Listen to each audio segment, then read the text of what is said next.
Welcome to the RSAkit tutorials. Missing time control is one of the essential everyday tasks of the home care agency. If a caregiver missed clock in clock out and ICEs, or both, ICEs does not create a claim and the service will not be paid. RSAkit gives some methods to exchange data between the office and caregivers about the missing time. Using the online interface for communication with caregivers is one of them. Let's look like it's going on for both sides.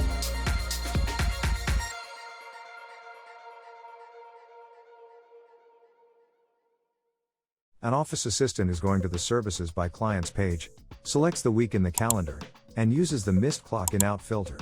Now the search box list includes only filtered clients, for whom caregivers had missed clock ins and clock outs. Select anyone. The red crossed out chronometer is displayed on the shift. At the same time, a caregiver uses a PC, tablet, or smartphone, goes to the RSAkit internet page, and signs in. Select the week, and see the same red icon. Click on it and input the data, including the reason for missing time, the actual time, and additional data, if attempted to clock in/out is selected. Click on Set. OK, the entered time appears in red. What's in the office?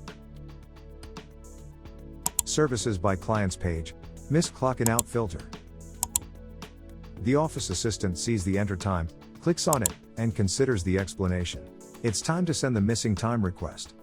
After creating the missing time request in LTSS Maryland, the office assistant sets the check mark, click Close. The time shows up in blue. It will help office assistants avoid accidental repetitions of the requests. Now the caregiver can see if the office has processed his data.